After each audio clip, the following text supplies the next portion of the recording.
So I am Ms. Jessica. I'm the children's librarian at the Terryville Public Library, and this is part of the Plymouth 225 Plus One lecture series. This is the children's toy workshop, the Terryville Toy Workshop. So we have different centers here today. The first center here are whirligigs. So kids are taking different patterns, either creating it themselves or taking one already made, and they're going to glue them together, put a string on them, and then it becomes a great toy that they can pull, very similar to what kids historically would do with a button or things like that. At this center, it is clothespin dolls. So there are wooden clothespins and then string as well as markers, and kids get to wrap the string around the clothespins or cut the string into pieces to make hair for their dolls, and then they can also use the markers to either color on clothes or to make the facial features like eyes and mouth. At this center, it is a God's Eye craft. It's a fairly simple craft that was usually made with like two sticks put together. Today we're doing it with dowels that are hot glued together. You then pick different colored yarn, which you weave over the dowels, and it eventually will make something like this. Okay, my purpose in coming here tonight is to talk about a little bit about toy history. In Terryville, we can take a measured amount of pride in that the Ives Toy Company got its start here on the brook that's on North Street that flows out of the reservoir park that the town owns. Ives didn't stay too long, but they then moved to Bridgeport and became a huge toy company. This toy, property of the Plymouth Historical Society, is what we call a dug artifact. It was dug out of some dump, and we recovered it as best we could. This is a steamboat that the Ives Toy Company did make, and this was a cast toy. They didn't do casting up by the reservoir as far as we know. As we understand it, the casting part of their operation was on Maple Street in Plymouth, where the building says Ives Toy Factory. Then they also made a grouping of toys called Clockworks toys. And what Clockworks toys were is you would take the inner workings of a clock that made the hands go or the pendulum swing or something, and use those works as a source of power to propel your toy across the land or across the water or wherever it had to go. Might only just jump up and down like this toy, but the clock movement would be where you would get your power. This train was powered by clock movement, and these two dancers were clock movements. So they were very creative and did a lot of things with clock movements in order to make the toys work. I also brought some things. They're not Ives things, but I thought that with children studying toys that it would be good to know a few things about what can happen. This little toy here is very easily made.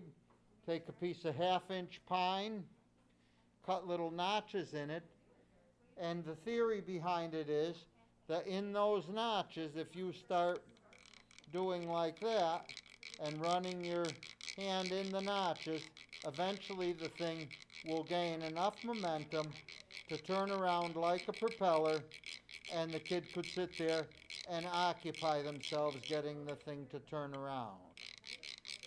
And it just works like they work like that. You use a pencil, make your little notches in pine, and go. This is a wooden top that was made locally. The bottom of it is like that so that you can cause it to get a grip for itself in the table. You give it a good spin, and the top turns around and around and around and around and around, and as it slows down, it lays over on its side. These, you might have seen them at modern shows or craft shows. They are a step back in time into antiquity. They are wooden train whistles. They come in all different sizes, and they have each one has a different tone. and you take the thing, lift up your mask, and you can hear the train coming. This other whistle is brass, a similar thing. This is a 3-chime whistle because it has 3 different, a short chime, a medium chime, and a long chime, and they're all blended together at the bottom of the whistle, and you get the ending tone.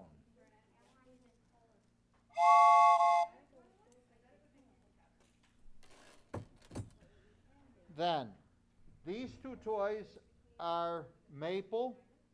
They're called dumbbells, and they were used for muscle tone and exercise, and they came in all kinds of sizes, from little small children to full-blown adults.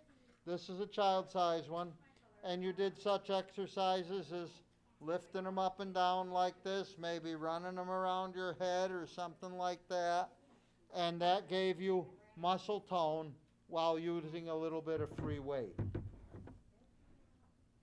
These toys, this one and this one, are cast iron.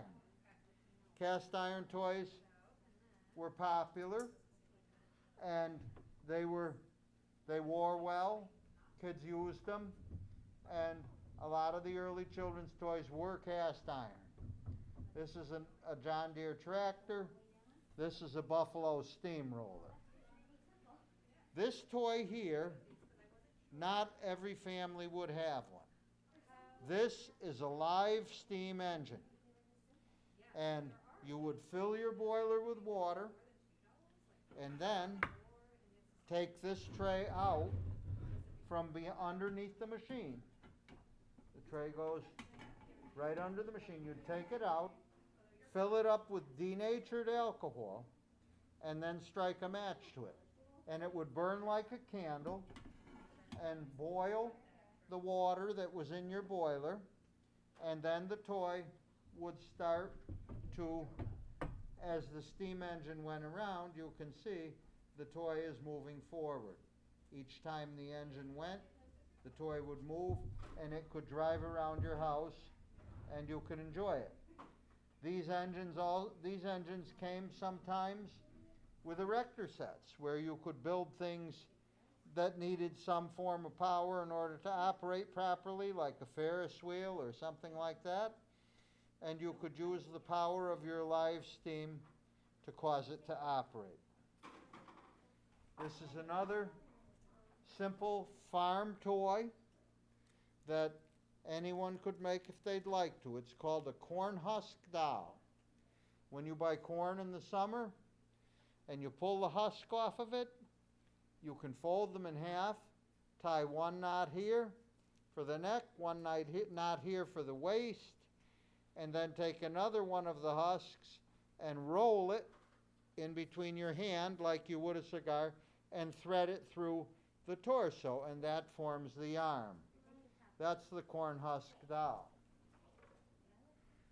The last toy to look at is also simply made. It's a toy that's made out of a button and one piece of string, who is threaded through the button. One end is tied. Then you take your hand and you start like this, getting it into a groove so that the string rolls very tightly.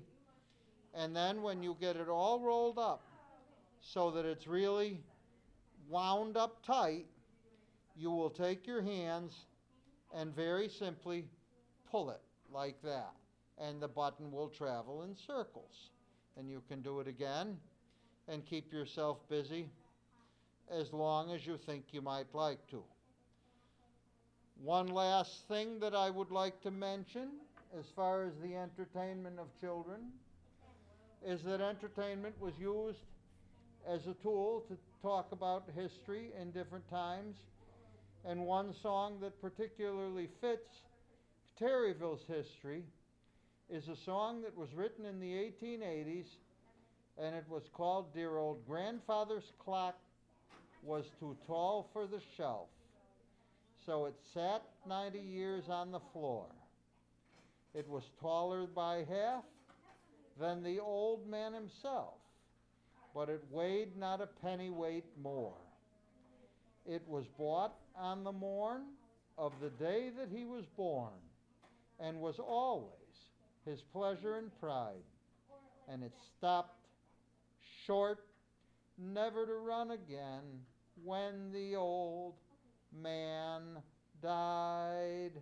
And that song teaches children about the transition from the tall clock, which was made originally in Terryville, to the shelf clock, which was Eli Terry's crowning jewel. Thank you very much.